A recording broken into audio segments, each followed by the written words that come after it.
नमस्कार, welcome to aspirants academy. आज मैं आपको बताने वाली हूँ रिसर्च की concept, objective, characteristic, definition, function of research and role of research. आज मैं आपको आने वाले स्लाइड में बताने वाली हूँ। What is the meaning of research? ये मीनिंग बताया है, कुक के द्वारा बताया गया है मीनिंग, कि जब हम रिसर्च करते हैं तो कोई न कोई सिस्टमैटिक इंक्वायरी करते ही करते हैं। एक प्रोसेस ऑफ सिस्टमैटिक इंक्वायरी होता है। उसके बाद हम डेटा कलेक्शन, बहुत ही इंपॉर्टेंट रोल होता है रिसर्च करने के दौरान। Collection of data, documentation of critical analysis. Documentation of critical analysis का मतलब ये हुआ कि आपने किस सोर्स से, कौन सी वेबसाइट से आपने लिया है। आपने ले तो लिया, बट आपको ये पता होना चाहिए कि आपने जो वेबसाइट से, जिस वेबसाइट से लिया है, वो कितना ऑथेंटिक है। वेरीफाई करोगे, आप सोर्स को कलेक्शन कर लोगे, बट वेरीफाई जरूर करोगे आपकी, ताकि आपका जो इंफॉर्मेशन है वो ऑथेंटिक हो। उसके बाद करते हैं analysis, interpretation of the data and information. किसी भी डेटा या इंफॉर्मेशन को रिसर्च के दौरान इंटरप्रिटेशन या एनालिसिस करते ही हैं, उसको समझते हैं क्या है, क्या चीजें इसमें है, इधर अलट पलट के इधर उधर से जो भी, उसको एनालिसिस करते ही करते हैं। उसके बाद आता है suitable the methodology set by the specific professional fields and academic disciplines. कहने का मतलब कि कोई भी रिसर्च अगर आप कर रहे हो, कहीं से भी रिसर्च कर रहे हो, किसी भी टॉपिक पे रिसर्च कर रहे हो, किसी भी फील्ड में रिसर्च कर रहे हो, तो आपका कोई ना कोई स्पेसिफिक एरिया या प्रोफेशनल फील्ड होगा या एकेडमिक डिसिप्लिन होगा ही होगा। उसके बाद AIIMS and objectives of research methodology. ये कंफ्यूज बिल्कुल होने की जरूरत नहीं है, एम्स एंड ऑब्जेक्टिव एक ही है। तो मैं आप, ये रिसर्च की ऑब्जेक्टिव है कि रिसर्च के दौरान या रिसर्च में का ऑब्जेक्टिव है क्या। तो वो मैं कुछ पॉइंट लेकर आई हूँ। जैसे मान लो कि आप अपने किसी भी टॉपिक पे आप रिसर्च करना चाहें या करने जा रहे हो, चाहे आप पीएचडी करने जा रहे हो या डिसर्टेशन आप किसी भी प्रोजेक्ट पे हो सकता है, मतलब, तो आपका टॉपिक बहुत ही क्लियर होना चाहिए। आपके टॉपिक की अंडरस्टैंडिंग बेस्ट होनी चाहिए, ताकि आप किसी को बता सको कि मेरा ऑब्जेक्टिव है क्या। दूसरा प्रोवाइड सिस्टमैटिक स्ट्रक्चर। अगर आप रिसर्च किसी भी टॉपिक पे करने जा रहे हैं तो उसका सिस्टमैटिक स्ट्रक्चर तो होगा ही होगा। चाहे आप सिनोप्सिस बना रहे हैं, चाहे आप रिसर्च प्रपोजल बना रहे हैं, या आप किसी भी प्रोजेक्ट का फॉर्मेट बना रहे हैं, तो उसमें सिस्टमैटिक स्ट्रक्चर तो होगा ही होगा। दूसरा आता है enhance the research quality. Research quality को किस तरीके से हम इनहांस करें। तो अगर आपने रिसर्च किया, किसी भी टॉपिक पे करने जा रहे हैं या कर रहे हैं, तो रिसर्च की क्वालिटी को इनहांस करने के लिए सबसे पहले आप क्या करोगे कि ऑथेंटिक वेबसाइट को आप एक्सप्लोर करोगे। अगर आपको नहीं पता चल रहा है कि ऑथेंटिक वेबसाइट है कि नहीं है, तो क्या करोगे, वेरीफाई करोगे। अलग अलग जो ऑथेंटिक सोर्स हैं वहां से वेरीफाई करोगे, ताकि आपका जो रिसर्च की क्वालिटी है वो बेस्ट हो सके। उसके बाद आता है ड्राइव बेटर सोल्यूशन। अगर आपने अच्छी रिसर्च कर रखी है तो सोल्यूशन बेस्ट निकलेगा ही निकलेगा, तभी आप निकाल पाएंगे बेस्ट सोल्यूशन। उसके बाद आता है ads in decision making.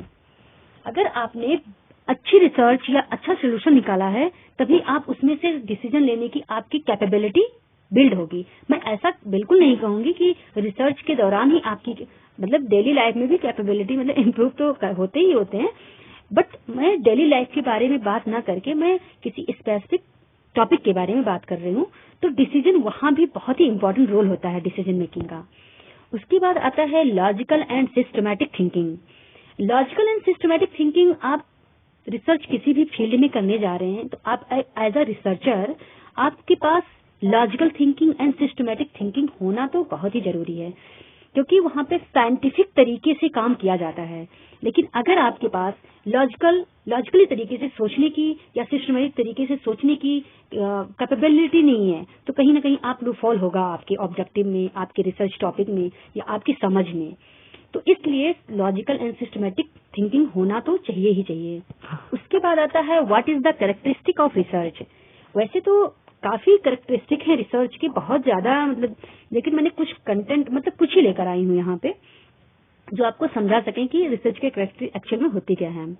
Objectivity, validity and reliability आगे भी है, बट इसको मैं आपको समझाना चाहूंगी क्योंकि इससे बहुत सारे क्वेश्चन बनते हैं। वैलिडिटी बहुत सारे क्वेश्चन आ रखे हैं। वैलिडिटी एंड रिलायबिलिटी को आगे आने वाले वीडियो में मैं अच्छे से समझाऊंगी कि इसके अंदर और कौन कौन से मतलब टूल्स टेक्निक या किस टाइप की कितनी टाइप की वैलिडिटी होती है, कितनी टाइप की रिलायबिलिटी होती है, सारा समझाऊंगी अलग अलग वीडियो में। तो मैं वैलिडिटी का मतलब ये हुआ एक्यूरेसी मेजर करना। पहले मैं ऑब्जेक्टिविटी को कवर करती हूँ। ऑब्जेक्टिविटी मतलब कि विदाउट बायस्ड। मान लो कि आप किसी भी टॉपिक पे रिसर्च करने जा रहे हैं, बट आपने क्या डाल दिया, अपना पॉइंट ऑफ व्यू डाल दिया, जबकि वहां पे नहीं डालना चाहिए आपको, लेकिन आपने डाल दिया, तो क्या हो गया, वो वहां पे ऑब्जेक्टिविटी नहीं रहेगी, वहां पे सब्जेक्टिविटी आ गई, क्योंकि आपने अपना पॉइंट ऑफ व्यू डाल दिया या अदर किसी का पॉइंट ऑफ व्यू डाल दिया। तो जहां पे ऑब्जेक्टिविटी मतलब ऑब्जेक्टिविटी के या तो उसमें यस हो या तो नो हो, कहने का मतलब एग्जाम्पल के थ्रू मैं तुम्हें और मतलब और इसको बताना चाहूंगी और एक्सप्लेन करके कि जैसे मान लो कि आपने कोई वेबसाइट देखा, उस पे आपने क्या किया, आपने उसमें कुछ चीजें उठा ली, बट आपने उसमें से कुछ कही गई बातें होती है जो आपने अपनी रिसर्च में इंक्लूड कर लिया। तो क्या हुआ, वो आपकी रिसर्च की ऑब्जेक्टिविटी बढ़ा देगा और ही ज्यादा, क्योंकि वो एक वैलिड सोर्स से लिया गया है और वो वैलिड पर्सन का एक स्टेटमेंट होगा। तो क्या हुआ, आपकी ऑब्जेक्टिविटी रिसर्च की उतनी ही बढ़ेगी जितना ऑथेंटिक सोर्स आपसे आप अपने नॉलेज को इन्हांस करेंगे प्लस उसमें इंक्लूड करेंगे। बट उसमें रेफरेंस देना बहुत जरूरी है। Depth of research depth of research का मतलब कहीं भी रिसर्च किसी भी फील्ड में हो या कहीं डेली लाइफ में तो करना ही चाहिए एनालिसिस। इसको डेप्थ ऑफ रिसर्च का मतलब केस स्टडी भी मतलब बोलते हैं। ऑथेंटिसिटी ऑफ रिसर्च, अगर आपने टॉपिक किसी भी थीसिस में या डिसर्टेशन में आपने कुछ इंक्लूड तो कर लिया, बट आपने वेरीफाई नहीं किया, तो कहीं ना कहीं अगर आपने किसी को दिखाया तो वो हो सकता है कि वो ऑथेंटिक ना हो। इसलिए किसी भी रिसर्च या किसी भी सोर्स से आपको किसी भी कंटेंट को लेने से पहले उसको वेरीफाई करना बहुत जरूरी है। अगर आप वेरीफाई करेंगे तभी ऑथेंटिक माना जाएगा। उसके बाद आता है टू टेस्ट हाइपोथेसिस। इसका एक स्टेटमेंट है या कह सकते हैं डेफिनेशन है, कैजुअल रिलेशन बिटवीन वेरिएबल्स। कहने का मतलब कि रिसर्च जो हाइपोथेसिस होता है वो टू वेरिएबल्स के बीच में एक रिलेशनशिप निकालने की या रिलेशनशिप निकालने की बात करता है, या उसमें दोनों वेरिएबल्स में रिलेशन है क्या, इसको पता करोगे, किससे, टेस्ट करोगे तभी पता चलेगा हाइपोथेसिस को। सब जरूरी नहीं कि सभी जगह हाइपोथेसिस का ही इस्तेमाल होता है, कुछ ऐसे मतलब मेथड हैं जिसमें हाइपोथेसिस का इस्तेमाल नहीं होता, जैसे एक्सप्लोरेटरी रिसर्च हो गया, जैसे हाइपोथेसिस डेवलप की जाती है बट टेस्ट नहीं की जाती। उसके बाद आ गया वैलिडिटी का मतलब हुआ कि अगर मैं एक लाइन में बताना चाहूँ तो वैलिडिटी, जैसे आप मान लो कि थर्मामीटर वो फीवर मेजर करने के लिए ही आता है, तो वो एक्यूरेसी नाप सिर्फ उसी के लिए बना है जो आप मेजर करना चाह रहे हो, तो फीवर मेजर करने के इस्तेमाल करेंगे, वो और कहीं नहीं इस्तेमाल हो सकता, उसकी एक्यूरेसी ये है। उसके बाद आता है रिलायबिलिटी मतलब कंसिस्टेंसी।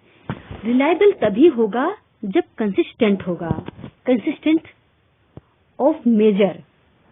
किसी भी चीज को अगर आप बार बार कर रहे हैं तब उसमें रिलायबिलिटी बढ़ेगी।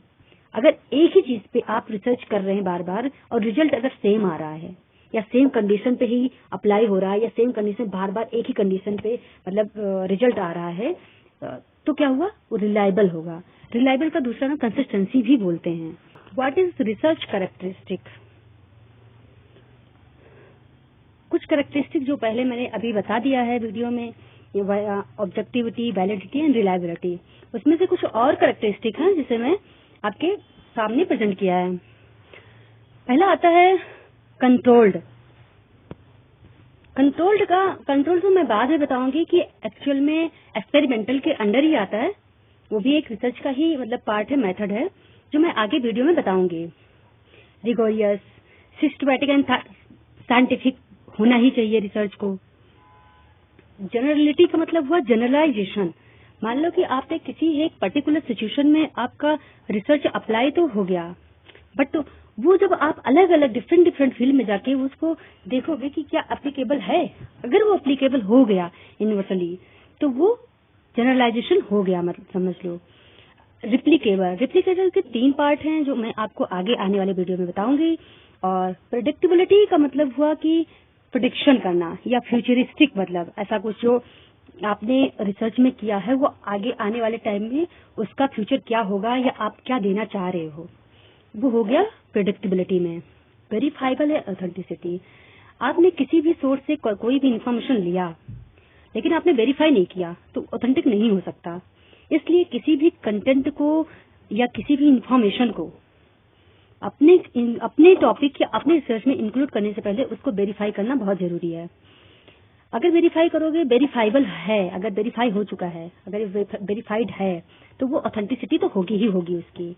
मॉडिफाइबिलिटी का मतलब ये हुआ कि आपने रिसर्च में अपडेट करते रहे या कुछ ना कुछ उसमें अपडेशन करते रहे तो क्या हो गया, जैसे आपने सिनॉप्सिस बनाया, बट आपने सिनॉप्सिस बना के रख तो लोगे नहीं, उसमें कुछ ना कुछ अपडेट करते रहोगे या कहीं एक्सपीरियंस लेकर आओगे तो उसमें कुछ इंक्लूड करोगे, तो एक दिन ऐसा आएगा कि बहुत ही ऑथेंटिक बन जाएगा आपका सिनॉप्सिस। तो ये हो गया मॉडिफाइबल या डायनेमिसिटी। उसके बाद आता है what is the definition of research. Research का एक्चुअल में डेफिनेशन क्या है कि जो पहले से नॉलेज यूज किया जा चुका है या पहले से है नॉलेज, उसके बेसिस पे आप नई नॉलेज को ड्राइव करोगे या क्रिएट करोगे या कॉन्सेप्ट उसी से पढ़ के आप नए कॉन्सेप्ट को जनरेट करोगे। वो हो गया क्या, नई जनरेट न्यू कॉन्सेप्ट या आइडियाज। कुछ भी हो सकता है, आपने कहीं से कुछ भी किसी भी सोर्स से आपने पढ़ा, बट उस सोर्स से पढ़ के आपने नई चीजें क्या निकाली है, वो क्या हो गया, वो आपका एक आपने किया हुआ आपका रिसर्च है, बट वो क्रिएटिविटी होगा। आपका कोई मेथोडोलॉजी हो सकता है कि आपको पता ना हो, कुछ नई चीजें निकाला हो मेथोडोलॉजी में जो आपके टॉपिक से रिलेटेड हो, या अच्छी अंडरस्टैंडिंग करने के लिए भी लोग रिसर्च करते हैं। 2 चीजें इसमें इंक्लूड होती है, सिंथेसिस और एनालिसिस। सिंथेसिस का मतलब हुआ कि आपके पास जो टुकड़ों में है उसको होल कर देना, सिंथेसिस हो गया। बट जो होल है उसको टुकड़ों में करके एनालिसिस करना, इंटरप्रिटेट करना, वो हो गया एनालिसिस। नई चीजें या नई क्रिएटिविटी को, आउटकम को या रिजल्ट को देना, उसको लीड करता है, lead to new and creative outcomes. उसको लीड करने के लिए ताकि आपका जो रिजल्ट है वो ऑथेंटिक बने या आपका नई चीजें कुछ आपके पास आए, क्रिएटिविटी। उसके बाद आता है what are the 4 function of research. वैसे तो फंक्शन तो रिसर्च के बहुत हैं, बट कुछ ऐसे स्पेसिफिक फंक्शन लेके आए हैं जो आपको समझाने के लिए कि रिसर्च क्या करता है। इनिशिएट लेता है थ्योरी के लिए, हेल्प करता है रिकॉस्टिंग के लिए। रिकॉस्टिंग या इनिशिएट का मतलब हुआ कि आप जब थ्योरी बिल्ड करने की कोशिश करते हो तो पहले आप उसकी कॉन्सेप्ट, ऑब्स्ट्रक्ट या कंक्रीट मतलब पर जाने की या वहां तक पहुंचने की कोशिश करते हो। अगर आपने कुछ ऐसी कंटेंट कॉन्सेप्ट मतलब इकट्ठा कर लिया तो आप क्या करोगे, उसको थ्योरी पे अप्लाई करने की कोशिश करोगे। जैसे इंडक्टिव डिडक्टिव, इंडक्टिव का भी एक प्रोसेस है, डिडक्टिव का भी एक प्रोसेस है। तो ये मान सकते हैं कि अगर आपको कोई भी थ्योरी डेवलप करना है तो पहले रिसर्च करोगे, रिसर्च का वहां रोल होगा ही होगा। अगर आपने रिसर्च मतलब थ्योरी पहले से बिल्ड है तो आप क्या करोगे, उसमें वो हेल्प करोगे कुछ और इंक्लूड करके और अलग तरीके से उसको थ्योरी को रिकॉस्ट करोगे। उसके बाद आ गया रिफोकस। अब ये देखोगे कि जो थ्योरी में क्या ऐसी चीजें हैं जो जिसपे ध्यान देने की जरूरत थी बट दिया नहीं गया, तो उस पे आप क्या करोगे, उसको कुछ ना कुछ मैनिपुलेट करोगे, मॉडिफिकेशन करोगे। उसके बाद अपने तरीके से उस थ्योरी को फिर से रिप्रेजेंट करोगे, वो हो गया रिफोकसिंग। उसके बाद आता है research help in the clarifying and theory. Clarifying theory मतलब रिसर्च वहां हेल्प करता है थ्योरी को क्लेरिफाई करने के लिए, करने में हेल्प करता है या वेरीफाई करने में हेल्प करता है या उसको ऑथेंटिक बनाने में रिसर्च हेल्प करता है। ये 4 फंक्शन हो गए हैं। रिसर्च के कुछ एलिमेंट दिए गए हैं जिसमें हमने कुछ ही एलिमेंट लेके आए हैं, कुछ मेजर एलिमेंट, कुछ जनरल एलिमेंट रिसर्च के। मेजरमेंट ऑब्जेक्टिव्स आपका मतलब ये ऐसा कोई सीक्वेंस नहीं है, ये एक एलिमेंट है रिसर्च का, कहीं भी कैसे भी कहीं भी अप्लाई हो सकता है किसी भी प्रोसेस में, ऐसा कोई ऑब्जेक्टिव नहीं है।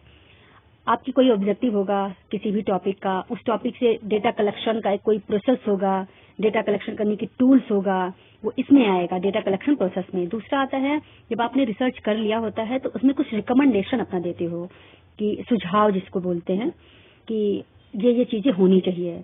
उसके बाद जब आप पूरी तरीके से कंप्लीट हो जाता है तो आप एक छोटा सा ब्रीफ ओवरऑल कंक्लूजन निकालते हो, जिसको हम बोलते हैं रिपोर्ट राइटिंग, कि आपने पूरा कंप्लीट किया क्या है, वो आता है रिपोर्ट राइटिंग में। कुछ ऐसे जर्नल एलिमेंट दे रखे हैं जैसे ऑब्स्ट्रक्ट, समरी, ये बहुत ही ब्रीफ जानकारी दी जाती है किसी भी टॉपिक को या किसी भी ओवरऑल को बताने के लिए कि आपके रिसर्च में है क्या, ऑब्स्ट्रक्ट और समरी के माध्यम से जान सकते हैं।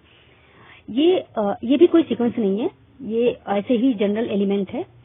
उसमें आता है इंट्रोडक्शन, जब आप टॉपिक पे किसी भी टॉपिक पे थीसिस या रिसर्च करने वाले हैं या करने जा रहे हैं या आप सिनॉप्सिस बना रहे हैं तो सबसे पहले आप इंट्रोडक्शन देते हो, रिव्यू ऑफ लिटरेचर करते हैं। इंट्रोडक्शन में वो चीजें होंगी जो आपके टॉपिक से रिलेटेड होंगी, वो इंट्रोडक्शन में आएगी।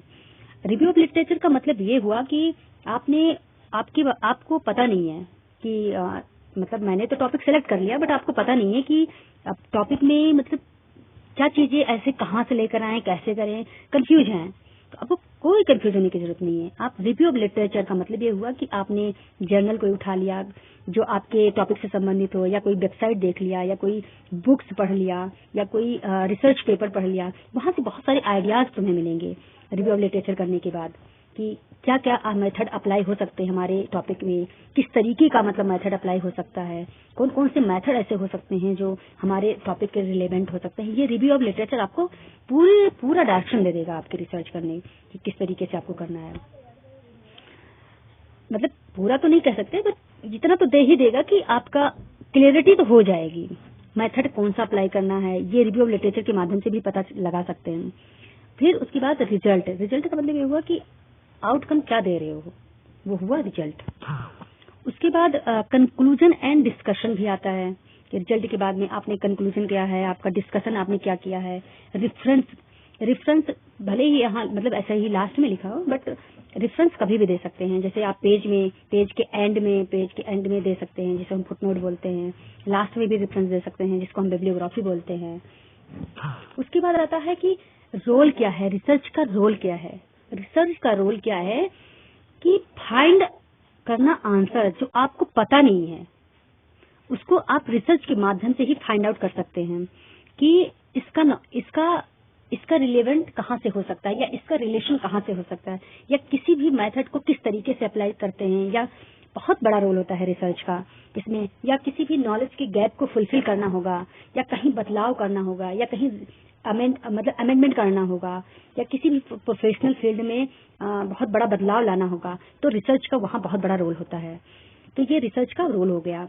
जैसे यहाँ पे एक एग्जाम्पल के थ्रू मतलब बताया गया है कि कंडक्ट करते हैं रिसर्च स्टडी जो डायग्नोस्ट करते हैं, किसके डॉक्टर के द्वारा डायग्नोस किया जाता है डिजीज को या हेल्थ प्रॉब्लम को, वहां से आपको पता चलता है कि कौन सी आपकी बीमारी है। तो ये रिसर्च का यहाँ भी बहुत डेली लाइफ में कहो या किसी भी प्रोफेशनल फील्ड में बोलो, बहुत सब जगह रोल होता है रिसर्च का, बहुत ही महत्वपूर्ण रोल होता है। आज के लिए यहीं तक, कल मिलेंगे फिर से। Thank you. Keep learning, keep watching.